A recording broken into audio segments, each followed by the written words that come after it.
students, today we are going to read the poem Goodwill. It's a lesson 1. Goodwill means pure mind and pure attention. इसको goodwill बोलेंगे, यानी कि जो सद्भावना होती है प्योर माइंड और प्योर इंटेंशन के साथ की जाती है, ऐसी डिजायर, मंगल कामना करना, इच्छा करना, ये इसका अर्थ होता है गुडविल का. One who is true in word, deed and thought alone can develop goodwill. कोई भी जो व्यवहार से, सोच से अच्छी भावनाएं विकसित कर लेता है, सच्चे शब्द रहते हैं उसके, अच्छे शब्द रहते हैं, तो वो गुडविल होती है.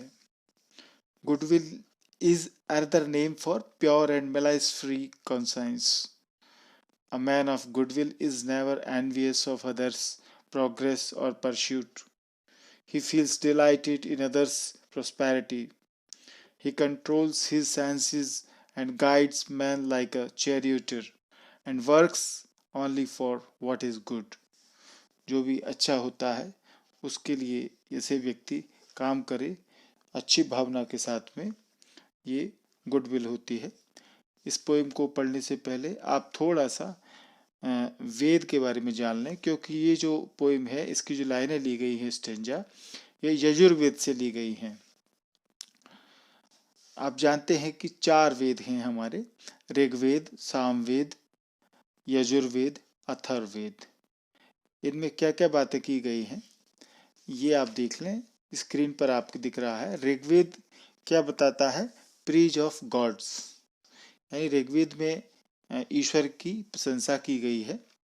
सामवेद में ओरिजिन ऑफ म्यूजिक बताया गया है, म्यूजिक का ओरिजिन है सामवेद में, जिसमें कि जो ब्रह्म नाद होता है, ओम जिसे हम बोलते हैं योग करते समय, शब्द जो ब्रह्म है वो इसमें सामवेद में बताया गया है. तीसरा यजुर्वेद, जिससे कि आपकी ये पोइट्री ली गई है, उसमें वेदास ऑफ वर्शिप है, वो पूजा की सारी विधियाएं उसमें बताई गई हैं, किस तरीके से सारे यज्ञ संस्कार पूजाएं की जाती हैं, वो सभी यजुर्वेद में बताया गया है. चौथा अथर्ववेद है. अथर्ववेद में क्या होता है? Various branches of science, Ayurveda, economics, including वैदिक मैथ. ये इसमें आप जो पढ़ते हैं कई प्रकार की ब्रांचेस होती हैं स्टडी की, साइंस है, आयुर्वेद है, इकोनॉमिक्स है, वैदिक मैथ है, ये सभी अथर्ववेद में आता है. तो ये 4 वेद में इस तरीके से बताया गया है. वेदों को श्रुति कहा जाता है. श्रुति इसको क्यों कहा जाता है? 2 वजह होती हैं.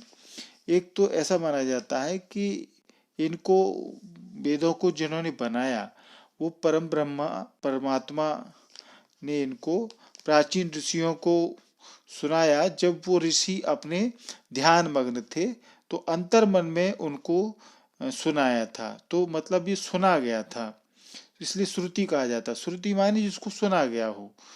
तो परमात्मा ने ऋषियों को सुनाया और फिर ऋषियों ने आगे उसकी और लोगों को सुना करके ही ये चलता रहा. रिटर्न में कुछ भी नहीं था इन वेदों का. बाद में फिर वेदों को लिखा नहीं गया था, परंतु जो गुरु थे गुरुकुल में पहले, वो अपने शिष्यों को सुना करके याद कराते थे, और इसी तरीके से परंपरा चलती थी. और फिर आगे इनको लिखा लोगों ने, जो भी था उसको जो सुना गया, सुन करके ही उसको बाद में लिखा गया. और ये हर जो वेद हैं 4 प्रकार के, हर वेद के 4 भाग होते हैं, संहिता, ब्राह्मण ग्रंथ, आरण्यक और उपनिषद. इसके अलावा जो बाकी जो हिंदू धर्म ग्रंथ होते हैं वो स्मृति के अंतर्गत आते हैं.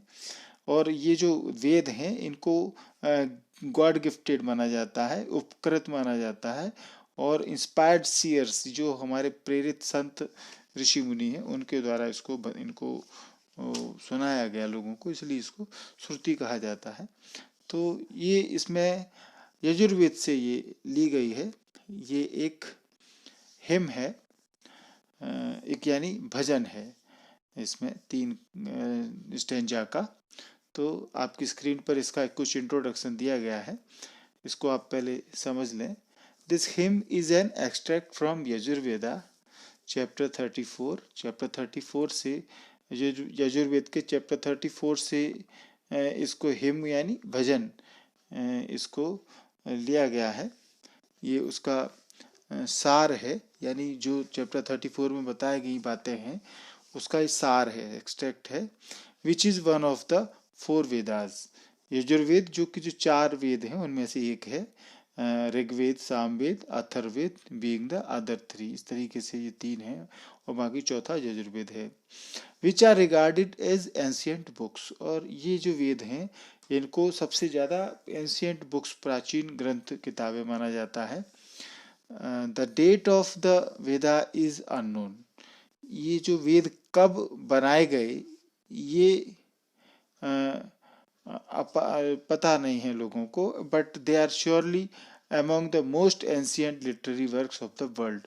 परंतु दुनिया के सबसे प्राचीन ग्रंथ इनको माना जाता है। They deal with the deity, creation and existence. ये देवी और माने जाते हैं, क्रिएशन यानी निर्माण, निर्माण जो ईश्वर करता है वो, और एग्जिस्टेंस अस्तित्व, ये 3 चीज़ों को ये बिलोंग करते हैं, बताते हैं। In this him the divine essence, the Peerless spirit and the deathless flame. अब ये 3 शब्दों को आप समझें। इस भजन में यानी इस हिम में, इसका प्रोनाउंसिएशन हिम है, तो इसमें डिवाइन एसेंस की बात की गई है। डिवाइन एसेंस यानी कि जो परमात्मा है, आत्मा होती है, हमारे अंदर होती है, हमारे व्यक्ति के अंदर, जो आदमी के अंदर होती है उसको जीवात्मा बोला जाता है। जिसके लिए इस पोएम में शब्द आया है माइंड। माइंड आया है जीवात्मा के लिए। और जो ईश्वर की आत्मा है यानी वो सबसे बड़ी आत्मा है जिसको परमात्मा बोला जाता है, परम आत्मा यानी परमात्मा, तो वही है डिवाइन एसेंस। उसी को पियरलेस स्पिरिट बोला गया है। पियरलेस यानी कि जिसको कि किसी से मैच नहीं कर सकते, वो विदाउट एन इक्वल है, जिसकी उसकी कोई समानता नहीं है। बेटर देन एनी अदर, वो सबसे सबसे बेहतर है। पियरलेस स्पिरिट है, स्पिरिट यानी आत्मा। और डेथलेस फ्लेम, डेथलेस फ्लेम यानी कि अमर ज्योति जिसे कहेंगे, इमोर्टल। फ्लेम यानी होती है ज्योति, जो आग जो दीपक में जलती है उसको बोला जाता है। तो एक तरीके से हम सही सटीक शब्द बोलेंगे अमर ज्योति, जो आत्मा की, ईश्वर जो आत्मा है मरती नहीं है, आप जानते हैं। तो ये 3 अलग अलग शब्द आत्मा के लिए लिए गए हैं, परमात्मा के लिए। तो in this him the divine essence, जो परमात्मा है, द पियरलेस स्पिरिट जो कि मैचलेस है, जिसकी किसी से मैच नहीं कर सकते, वो डेथलेस फ्लेम आर इन्वोक्ड, वो उसकी स्तुति की गई है। इन्वोक्ड माने स्तुति करना, प्रेयर करना, प्रे करना। To put the will in the mind to do only what is good.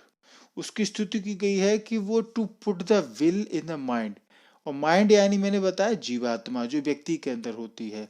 जीवात्मा के अंदर जो विल है, इच्छाएं, वो इच्छाएं अच्छा काम करें। To do only what is good, जो अच्छा है, अच्छा काम करें, यानी सद्भावना, अच्छी भावना के साथ काम करें। इस प्रकार से परमात्मा से स्तुति इस पोएम में की गई है। There is a divine nature of the spirit of man. आदमी की जो स्पिरिट होती है उसका नेचर डिवाइन होता है, देवी होता है। क्यों? Which is also a part of the divine essence, spirit of God. क्योंकि जो आदमी के अंदर आत्मा है, जीवात्मा जिसे कहते हैं, वो भी किसका पार्ट है? ईश्वर की, यानी परमात्मा जो है, स्पिरिट ऑफ गॉड, उसका ही एक पार्ट है। The wise man that are perfect in observing rituals are controlled by that divine nature. जो वाइज मैन जिनको बोला जाता है, बुद्धिमान आदमी, यानी जो पुजारी पंडित होते हैं, जो कि यज्ञ संस्कार जो कराते हैं, कथा वगैरह इस तरह की जो बड़े बड़े काम कराते हैं, वो सभी को वाइज मैन बोला गया है। वो परफेक्ट होते हैं रिचुअल्स को, यानी कि जो रिचुअल्स होते हैं, जो काम हम करते हैं यज्ञ वगैरह, ये सभी रिचुअल्स को करने के लिए वो वाइज मैन कराते हैं, और वो भी ईश्वर की जो आत्मा है, परमात्मा, डिवाइन नेचर है, उसके द्वारा ही कंट्रोल उनके द्वारा किया जाता है, ईश्वर द्वारा ही उनको कंट्रोल किया जाता है। ऐसे लोग जो रीति रिवाज, अनुष्ठान, धार्मिक संस्कार वगैरह वाइज मैन कराते हैं। As the fleet footed horses are controlled by rain, so our fleshy desires are controlled by the mind in us.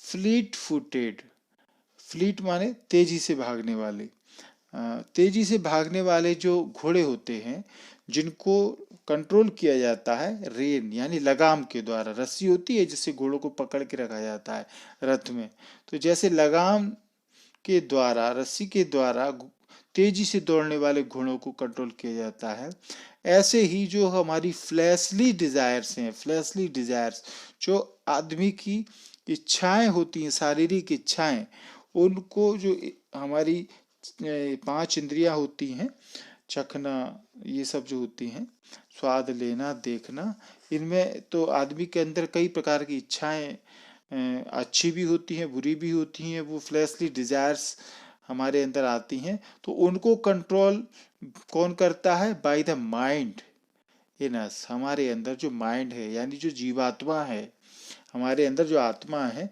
वो उन इच्छाओं को नियंत्रण में रखती है, ठीक जैसे कि तेजी से दौड़ने वाले घोड़ों को लगान के द्वारा नियंत्रित किया जाता है। तो ये इस पोएम के बारे में कुछ इंट्रोडक्शन दिया है, तो आप समझ गए होंगे अब तक। अब इसकी स्टेंजास को हम पढ़ते हैं। इस स्टेंजा में जो वर्ड्स कुछ आते हैं, नहीं समझ में आते हैं आपको, तो उनके मीनिंग्स हमने नीचे उसमें स्क्रीन पर आप लिख दिए हैं। जैसे इसमें 4 स्टेंजा में ये लाइनें हैं, पढ़ते हैं इनको। May that by which wise man skillful in rituals and study in assemblies perform their task, that peerless spirit that lies in all creatures, may that my mind resolve on what is good. ये जो stanza है, इनकी शुरुआत मे से की गई है, MAY, और मे से आप समझते हैं कई सेंटेंस आप जानते हैं, मे यू लिव लॉन्ग, इस तरह से जो ब्लेसिंग, आशीर्वाद वाले होते हैं, या हम कोई मे गॉड ब्लेस यू, भगवान तुम्हें सुखी रखे, इस तरह के जो सेंटेंस होते हैं, ऑप्टेटिव सेंटेंस जिन्हें बोला जाता है, इच्छा वाले वाक्य, डिजायर वाले, तो उनकी शुरुआत मे से करते हैं। तो यहाँ भी एक प्रकार से ये हिम है, एक भजन है, और इसमें ईश्वर से, परमात्मा जो है, डिवाइन एसेंस, उससे एक स्तुति की गई है, एक प्रे की गई है। तो इसीलिए इसमें जो लाइनें हैं, ये सभी मे से शुरू होती हैं। All the 3 stanzas of the hymn are invocations to the divine essence, that means the peerless spirit and the deathless flame. Therefore all of them begin with the word may. तो रिचुअल्स क्या होते हैं, अभी आपको बताया मैंने। जो रीति रिवाज, अनुष्ठान या धार्मिक संस्कार होते हैं, वो रिचुअल्स होते हैं। नीचे मीनिंग्स आप पहले देख लें, फिर थोड़ा अच्छा लगता है पोएम को पढ़ने में। 1 or more ceremonies for customary acts which are often repeated in the same form. तो जो हम रीति रिवाज, अनुष्ठान, धार्मिक संस्कार वगैरह करते हैं, यज्ञ वगैरह, वो सभी रिचुअल्स कहलाता है। और परफॉर्म माने होता है टू डू, करना। टास्क माने वर्क्स, कोई भी काम किया जाए वो टास्क होता है। पियरलेस, पियरलेस स्पिरिट, इसमें शब्द आया है। पियरलेस यानी matchless, without an equal, better than any other, जिस विदाउट एन इक्वल है, इससे किसी की समानता नहीं की जा सकती, और किसी से भी ज्यादा ये बेहतर है, तो ये मैचलेस होता है, पियरलेस। ईश्वर जो परमात्मा है वो पियरलेस है। अलाइज माने होता है रिसाइड्स, यानी कि रहना। क्रीचर्स माने लिविंग बीइंग्स, जो हम लोग आदमी लोग होते हैं, ये क्रीचर्स होते हैं।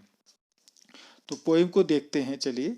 May that by which wise man skillful in rituals, इसमें मे से शुरू है तो वही मैं बता रहा हूं, तो हम इसको इस तरीके से पढ़ेंगे, हे परमात्मा, यानी हम स्तुति कर रहे हैं उस आत्मा से, हे परमात्मा, जिसके द्वारा, दैट बाय विच, जिसके द्वारा, वाइज मैन, बुद्धिमान आदमी, स्किलफुल इन रिचुअल्स, जो कि रीति रिवाज और संस्कार करने में निपुण होते हैं, स्किलफुल होते हैं, वो सभी प्रकार के रीति रिवाज, अनुष्ठान, धार्मिक संस्कार करना जानते हैं, वो स्किलफुल होते हैं, वो वाइज मैन, बुद्धिमान व्यक्ति, and study in assemblies perform their task, ये जो व्यक्ति होते हैं जो धर्म सभाओं में, यानी असेंबलीज जो धर्म सभा होती हैं, यज्ञ वगैरह, उनमें दृढ़ता के साथ में, स्टडी, फर्मनेस के साथ में अपना काम करते हैं, परफॉर्म देयर टास्क, अपना काम करते हैं। That Peerless spirit that lies in all creatures, और वो जो आत्मा है, पियरलेस स्पिरिट, जो वो परमात्मा जो सभी बुद्धिमान प्राणियों में रहती है, ये आत्मा, spirit that lies in all creatures, जो सभी क्रीचर्स में रहती है, ये आत्मा, परमात्मा का जो अंश है वो, may that my mind resolve on what is good, भगवान करे कि वह सर्वज्ञ अनुपम आत्मा केवल शुभ कार्य, अच्छे कार्य करने के लिए, व्हाट इज गुड, अच्छे कार्य करने के लिए हमारे मन में इच्छा, संकल्प, सद्भावना पैदा करे। माई mind resolve on what is good, तो ये इन लाइनों में कहा गया है। आगे की स्टेंजा देखें, may that which is deep knowledge, intellect, memory, that which is the deathless flame in living beings, without which nothing whatever is done, may that my mind resolve on what is good। ये line जो चौथी वाली है, ये हर stanza में आती है, यानी कि ये कामना है, इच्छा है अच्छे काम करने के लिए। तो may that which is deep knowledge, intellect, memory, अब यहाँ नीचे मीनिंग्स देख लें। रिजॉल्व माने होता है डिसाइड फर्मली, दृढ़ता से निर्णय करना या डिटरमाइन करना। इंटेलेक्ट माने होती है reasoning power of the mind, यानी कि हमारी अच्छी बुद्धिमत्ता के साथ में फैसला ले सके हम, तो ये हमारी इंटेलिजेंस ही होती है, इंटेलेक्ट होता है। डेथलेस फ्लेम, डेथलेस फ्लेम इसमें वर्ड आया है, इसका मतलब है एवरलास्टिंग फ्लेम, यानी जो कभी खत्म नहीं होती, इस तरह की अमर ज्योति, जिसको मैंने अभी बताया था, deathless flame, Amar Jyoti, deathless है वो, जिसकी मौत नहीं हो सकती, तो वो एवरलास्टिंग फ्लेम होती है। और ये क्या होती है? द फ्लेम ऑफ नॉलेज, ज्ञान की ज्योति होती है, ज्ञान की ज्योति जो जलती रहती है हमारे अंदर, ज्ञान हमें अनवरत मिलता रहता है उस परमात्मा से। तो चलिए पोएम की लाइनें देखते हैं। May that which is deep knowledge, intellect, memory, जो गहरा ज्ञान, बुद्धि और जो स्मृति है, वो जो जीवित प्राणियों में अमर ज्योति की तरह है, that which is the deathless flame in living beings, that which is the deathless flame in living beings, गहरा ज्ञान, बुद्धि, स्मृति जो जीवित प्राणियों में अमर ज्योति की तरह है, यानी कि जीवित प्राणी जो हम होते हैं उनमें सब में गहरा ज्ञान होता है, बुद्धि होती है, समझ होती है, स्मृति होती है। Without which nothing what ever is done, जिसके बिना कुछ भी नहीं हो सकता। Without which nothing what ever is done, इनके बिना कुछ भी नहीं हो सकता, यानी ज्ञान के बिना क्या हो सकता है, इंटेलेक्ट के बिना क्या हो सकता है, मेमोरी नहीं होगी तो क्या होगा, कुछ नहीं होगा। तो जिनके बिना कुछ नहीं हो सकता, जो डेथलेस फ्लेम है हमारे अंदर, may that my mind resolve on what is good, तो वो कामना करते हैं कि भगवान हे अनुपम आत्मा, केवल शुभ कार्य करने के लिए हमारे मन में अच्छा संकल्प पैदा करे, ऐसा वो कामना करते हैं। तीसरी और आखिरी स्टेंजा है, may that which guides man like a good charioteer, who controls fleet-footed horses with the reins, that which abides in the heart, most swift and active, may that my mind resolve on what is good। ये line देखिए आप, चौथी बार आएगी, यानी कामना करना अच्छे काम के लिए। तो यहाँ फ्लीट मीनिंग है, फ्लीट यानी क्विक मूविंग, जल्दी से तेजी से भागने वाले। तो फ्लीट फुटेड हॉर्सेज इसमें शब्द आया है, यानी तेजी से दौड़ने वाले घोड़े, हॉर्सेज। और रेंस माने बताया मैंने लगाम, जो रस्सी होती है जिसको घोड़ों को पकड़ के रखते हैं, लगाम इसको कहते हैं। The leather strap which controls the speed of a horse, घोड़े की स्पीड को कंट्रोल करती है वो लेदर की स्ट्रैप जो होती है, उसको लगान कहते हैं, रेंस। अबाइड यानी डेल्स, यानी निवास करना, रहना, अंदर दिल में रहना। पोएम की लाइनों से अर्थ देखते हैं। May that which guides man like a good charioteer, वह जो एक अच्छे रथ के सारथी की तरह मार्गदर्शन करती है। गाइड माने मार्गदर्शन करना, चैरियोटर, चैरियोटर माने होता है सारथी। जो रथ होता है तो रथ को जो चलाने वाला ड्राइवर होता है, जो रथ को, घोड़े की लगाम को पकड़ के रखता है, वो सारथी होता है। आपको याद हो महाभारत में जब युद्ध हुआ था तो अर्जुन जिस रथ पर बैठे हुए थे, उस रथ के सारथी कौन थे? कृष्ण भगवान थे। तो कृष्ण भगवान अर्जुन के रथ के सारथी थे, और वही घोड़ों की लगाम को पकड़ करके चलते थे, यानी युद्ध में जहां भी रथ को ले जाना होता था तो कृष्ण उनके सारथी थे। तो वो उस तरह की बात इसमें की गई है। May that which guides man like a good charioteer, वह जो एक अच्छे रथ के सारथी की तरह मार्गदर्शन करती है। Who controls fleet footed horse with the Reigns, जो तेजी से चलने वाले घोड़ों की लगाम को नियंत्रित रखती है। अब यहाँ इन लाइनों में एक बात और आपको समझनी है कि जो इसमें कहने का तात्पर्य है इस पोएम में वो क्या है। ये घोड़ों को बताया गया है, जो घोड़े बात की गई है यहाँ पर, हॉर्सेस, वो हैं कि तीव्र इच्छाएं जो हमारे मन के अंदर आती हैं, वो बुरी भी होती हैं, अच्छी भी होती हैं। तीव्र इच्छाएं होती हैं हमारे अंदर, जो डिजायर्स आती हैं, वो घोड़े की तुलना की गई है, कंपेरिजन किया गया है। और जो लगाम है, जो रस्सी है, वो आत्मा है। वो क्या है? आत्मा। तो घोड़े भागते हैं यानी कि हमारी इच्छाएं भागती हैं, घोड़े की तुलना इच्छाओं से। तो घोड़े भागते हैं ऐसे हमारी इच्छाएं भागती हैं, हम ये भी कर लें, वो भी कर लें, पूरी दुनिया को मुट्ठी में कर लें, ये हमारी इच्छाएं होती हैं जो भागती रहती हैं। पर उनको कौन पकड़ के रखता है? हमारे अंदर मन, जो आत्मा है, जो जीवात्मा है हमारे अंदर, जो आत्मा है जिसको जीवात्मा बोला गया है, माइंड बोला गया है, वो उन इच्छाओं को पकड़ के रखता है। बिल्कुल जैसे कि चैरियोटर जो है, सारथी, घोड़े की लगाम पकड़ के रखता है। तो हमारी आत्मा, जीवात्मा हमारी इच्छाओं को कंट्रोल करती है, ऐसा इन लाइनों में बताने की कोशिश की गई है। That which abides in the heart most Swift and active. अब जो आत्मा हमारे वह जो हृदय में निवास करती है, हमारे अंदर जो आत्मा है जो हृदय में निवास करती है, जो बहुत तीव्र गति वाली और कार्यशील है।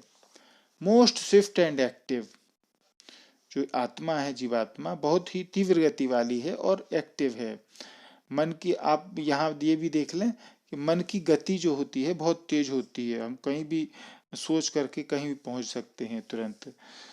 तो may that my mind resolve on what is good, भगवान करे, ये फिर से वही लाइन है कि हमारे अंदर जो अनुपम आत्मा है जो हमारे अंदर है, वो शुभ कार्य करने के लिए हमारे मन में इच्छा संकल्प पैदा करे। तो इस तरह ये पोएम थी आपकी। ये वीडियो आपको अच्छा लगा होगा, पोइट्री आपको समझ में आ गई होगी। आगे के वीडियो में हम इसके क्वेश्चंस एंड आंसर्स आपको देंगे।